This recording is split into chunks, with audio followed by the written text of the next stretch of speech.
রাধে রাধে। তো আপনাদের সকলকে স্বাগত জানাচ্ছি আমার গোপাল সোনার ছোট্ট একটি ভিডিওতে। এখানেতে আমি বছরের প্রথম দিন কিভাবে কাটালাম গোপাল সোনাকে নিয়ে সেই ভিডিওটা শেয়ার করছি। আশা করি আপনাদের সকলের ভালো লাগবে, আপনারা দেখুন। তো সকালবেলা আমাদের কানাই সোনাকে তোলা হয়েছে। গোপাল সোনাকে তুলিয়ে মঙ্গল আরতি করার পর একটু মিষ্টি, মাখন আর একটু সন্দেশ ভোগ লাগানো হয়েছে। তারপরে খানিক বাদে সমস্ত সেবা গুছিয়ে নেওয়ার পরে গোপাল সোনাকে স্নান করানো হয়ে গেছে। তো স্নান করার ভিডিও আপনাদের সঙ্গে শেয়ার করিনি। তো স্নান করানো হয়ে গিয়ে ড্রেস পরানো হয়েছে, সোয়েটারগুলো পরিয়ে দিয়েছি।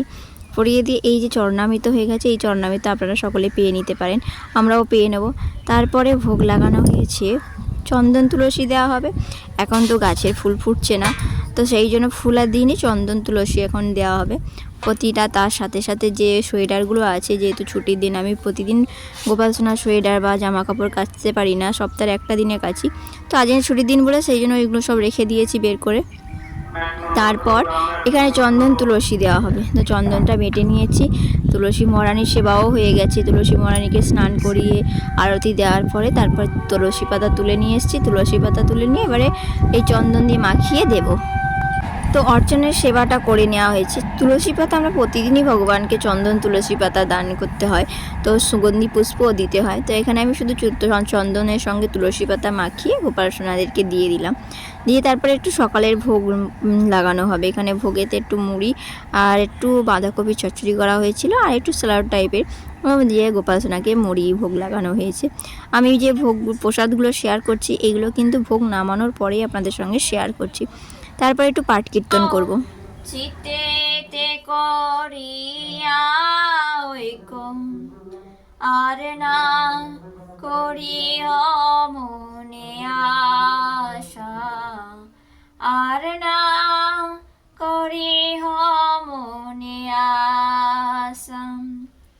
শ্রী গুরু চরণে রতি এই সেই উত্তম গতি, যে প্রসাদে পুরে সর্ব আশা, যে প্রসাদে পুরে সর্ব আশা।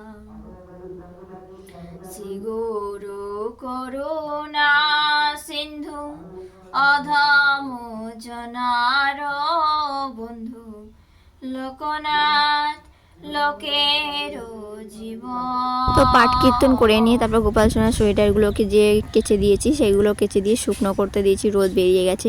তার সাথে সাথে হরিনামের ঝোলাগুলোও একটু পরিষ্কার করে নেওয়া হচ্ছে, কারণ সারা সপ্তাহে একটা দিনে দিয়েই সব পরিষ্কার করা হয়। তারপরে গোপাল সোনাদেরকে একটু রোদের দিকে বসিয়ে দিয়েছি। তুলসী মহারানী তুলসী বাগানেতে গোপাল সোনারা বসে বসে খেলা করবে, আর পাশে একটু জল দিয়ে দিয়েছি। রোদে বসে যদি জল পিপাসা পায় সেই জন্য একটা জলও বসিয়ে দিয়েছি গোপাল সোনাদের কাছে। তো এই তো বসে বসে খেলা করছে, স্নান টান করে রোদ পোয়াচ্ছে। তো তারপরে আমি রান্নাবান্না সমস্ত সেবা গুছিয়ে নেওয়ার পরে ভোগ লাগানো হয়েছিল আজকে ডাল, তারপরে যে ডেমড়ে কলা বা বিচি মানে দানাওয়ালা কলা যে বলা হয়, সেই দানাওয়ালা কলা আর হচ্ছে শাকের একটা ভাজা ভাজা মতো হয়েছিল। তো সেই দিয়ে গোপাল সোনাকে ভোগ লাগানো হয়েছে। তো কেমন লাগলো আমাদের এই ভিডিওটা অবশ্যই জানাবেন। রাধে রাধে।